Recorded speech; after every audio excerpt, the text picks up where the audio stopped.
Okay, I always feel like I'm in Bizarro World. Now, let's watch this clip of Representative Nancy Mace, who is a Republican, and she goes on ABC's This Week with George Stephanopoulos, and they're going to talk about Trump and E. Jean Carroll's legal issues, where E. Jean Carroll was awarded $83 million in a defamation suit against the former president. So let's watch what happens for ourselves. And then we're going to listen to how the conservatives have spun it and how the liberals have spun it.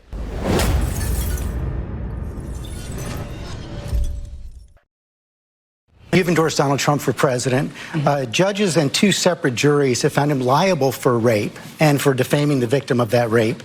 How do you square your endorsement of Donald Trump with the testimony we just saw? Well, I will tell you, I was raped at the age of 16. And any rape victim will tell you, I've lived for 30 years with an incredible amount of shame over being raped. I didn't come forward because of that judgment and shame that I felt. And it's a shame that you will never feel, George. And I'm not going to sit here on your show and be asked a question meant to shame me about another potential rape victim. I'm not gonna do that. It's actually not about shaming you. It's a question about Donald Trump. No, you are shaming me. You've endorsed Donald Trump for president. Right. Donald Trump has been found liable for rape by a jury. Donald Trump has been found liable for defaming the victim of that rape by a jury. It's been affirmed by a judge. It was not a criminal court case, number one. Number two, I live with shame.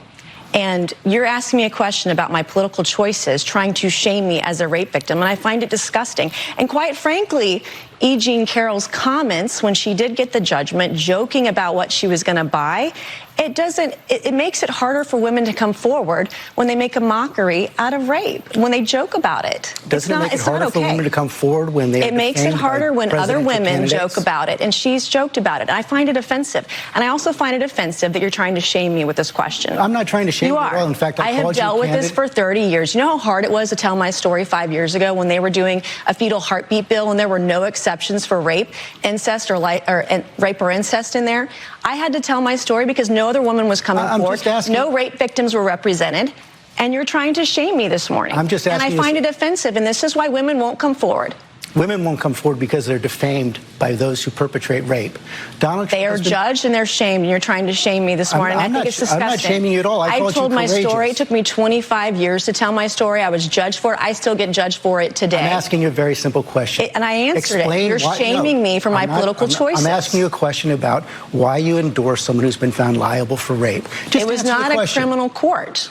It was a civil court. It was a civil court. And by the way, she joked about the judgment and what she was going to do with all that money, and I find that offensive. I'm asking you about the man But as a rape victim who's been shamed for years now because of her rape, you're trying to shame me again by asking me this political question. You've repeated that again. I think it's offensive. As a woman, I find it offensive. My political choices, I've endorsed the man that I believe is best for our country. It's not Joe Biden. And you looked at the dueling rallies yesterday in Georgia. Laken Riley's family was with Donald Trump. They weren't with Joe Biden. The same guy yesterday that apologized for calling her killer an illegal, who wasn't illegal. And here you are trying to shame a rape victim. I find it disgusting. I mean, you keep saying I'm shaming you. You are. The question, it is. How is the question asking you about a presidential candidate who's been... You're asking a rape victim.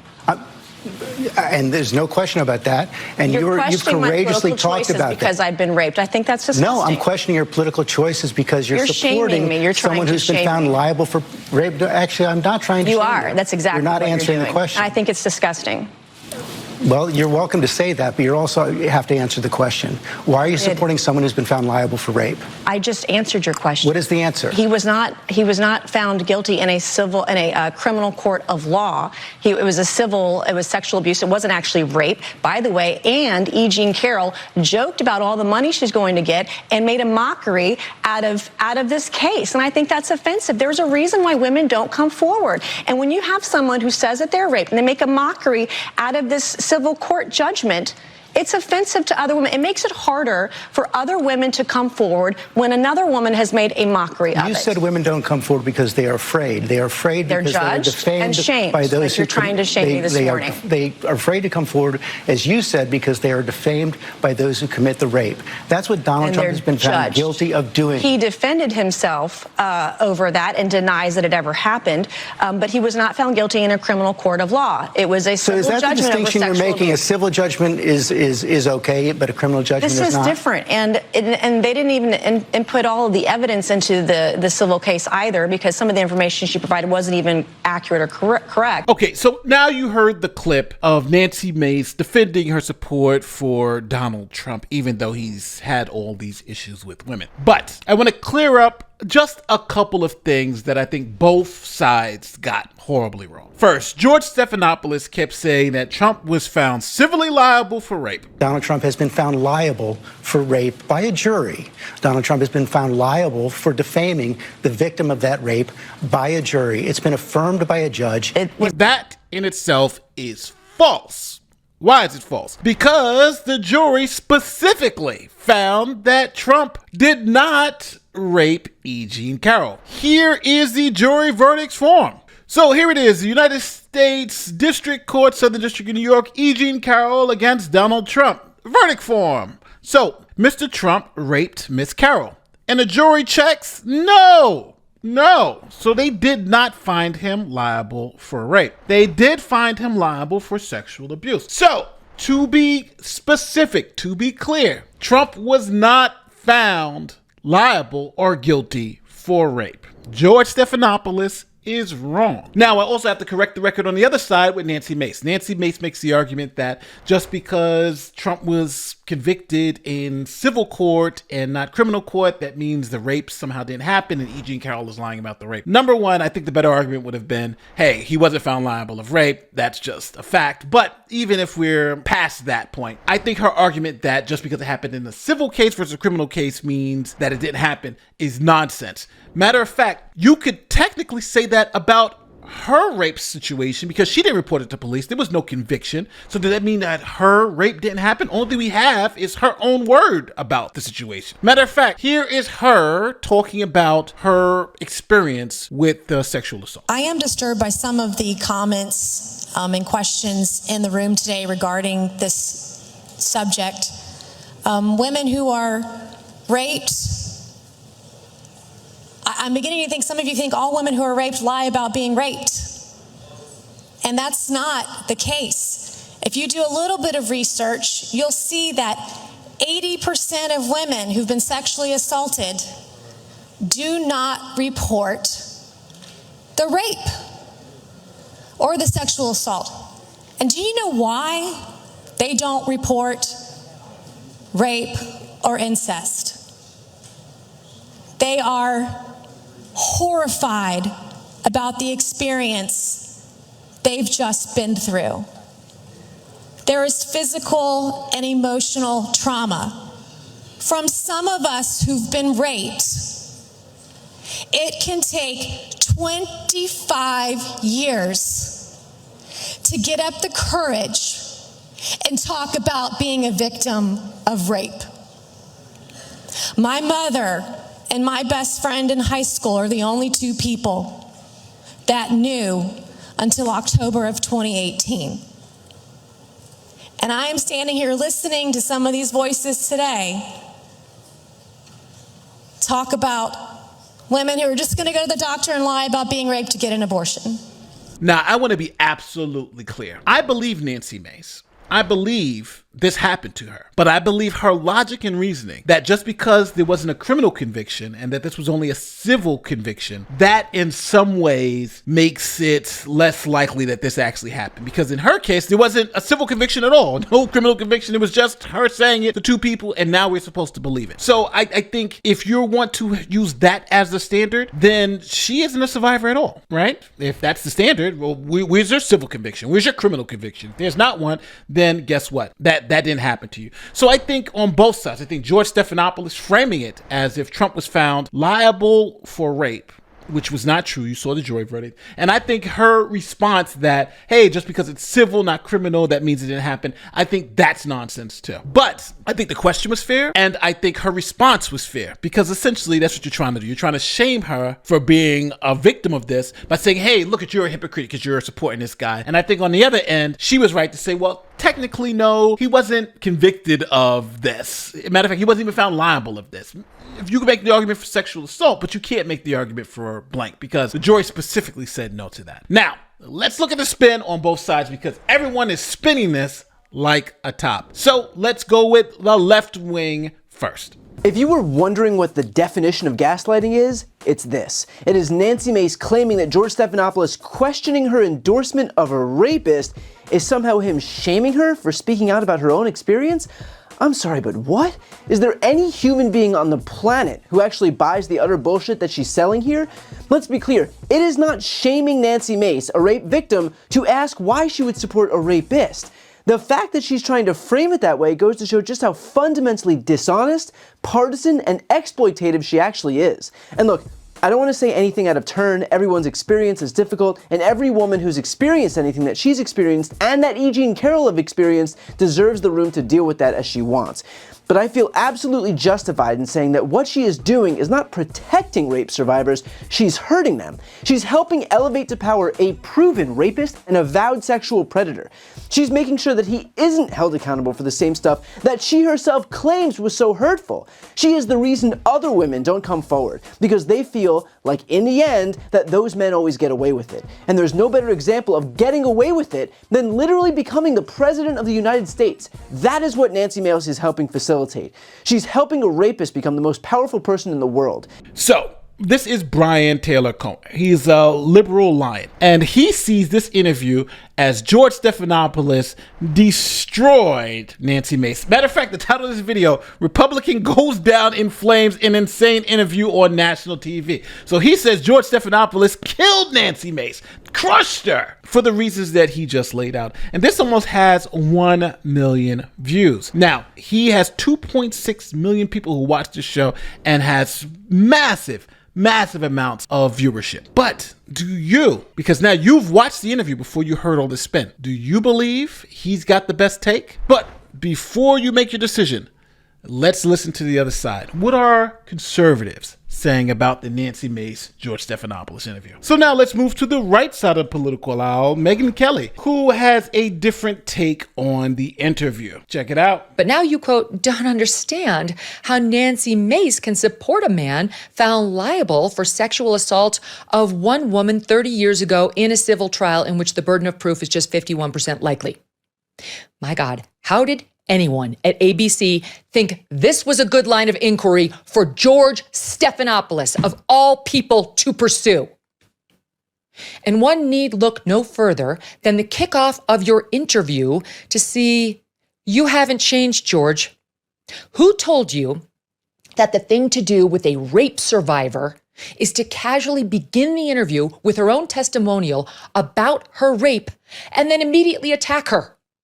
Most people showing this whole exchange that happened on your show on Sunday are not showing the fact that you started the whole thing by bringing up Mace's rape when she was just 16 years old. They're making it look like Nancy Mace brought it up to deflect your question. In fact, you shoved it in her face and demanded that she explain how she could still support Trump. How dare you? She was right. You were out of line. You were offensive. Especially when the other guy, you know, your guy, Joe Biden, has been accused of rape as well, George. Trust me, I know. I interviewed his alleged victim.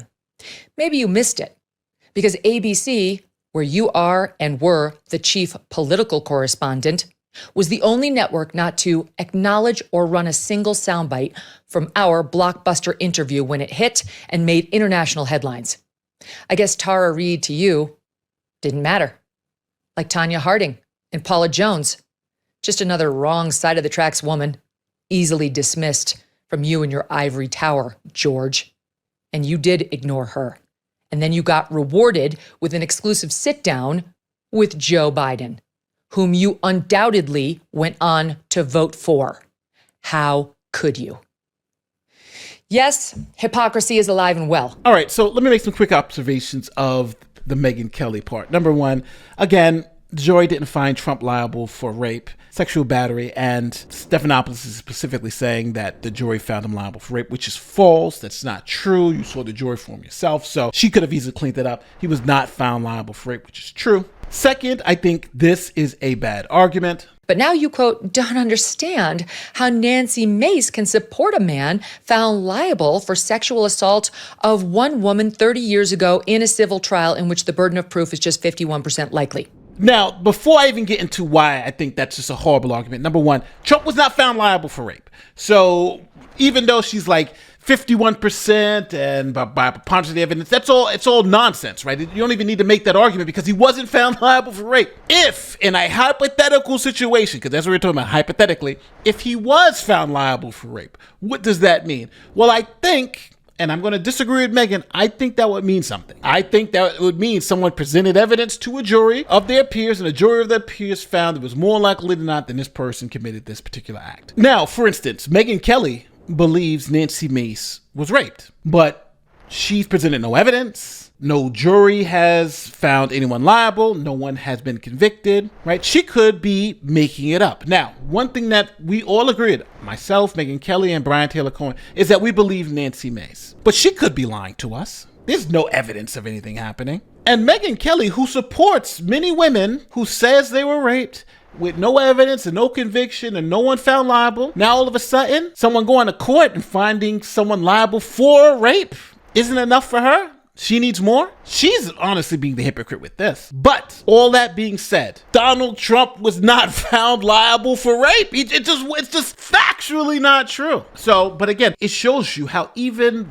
the right-wing conservatives have been fooled into thinking it to be true. Because everything I was saying just before is just all hypothetical. Because he was technically not found liable for rape. It's right here on the screen for you to see it, right? I'm not making this up. Now let's just keep it real. There are allegations of sexual assaults from the Joe Biden side and the Donald Trump side. There are no sacred cows here. And let me not even start with Bill Clinton, right? So we have, unfortunately, our leaders seem to be sexual predators. Now I'm going to shock you. I don't think it was an unfair question. I think it was a fair question. Hey, you said that you're a victim of this. This guy is out here allegedly doing this. Why do you support him? I think that's a fair question. And I also think it's a fair question of Kamala Harris and anybody who supports Joe Biden who has been sexually assaulted or abused. Hey, listen, you said this thing happened to you, and guess what? There are 6 women who saying that this guy did it to him. Why do you support him, right? I think that's a fair question for both sides, but I think that's the real issue here. It's that the question is only asked to one side when both sides have the same issue. And that's why I think conservatives are really upset. It's like all these excuses about, oh, it's only liable, like they're missing the mark. The mark is the question is a fair question, people.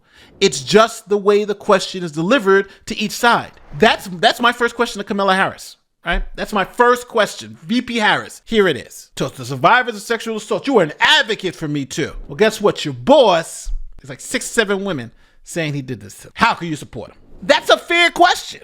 That's a fair question. And it was a fair question in Nancy Mace. So I think this pearl clutching of, oh, I'm a victim of blah, I think that's putting your big boy pants, answer the question, and get the hell out of here. And the better way to answer that question would have been, well, I have to reconcile it just like what you did when you were working for Bill Clinton all those years. He was impeached, he lost his law license, he had X amount of women say that they were raped and assaulted by him, and matter of fact, you worked for him and worked to discredit these women.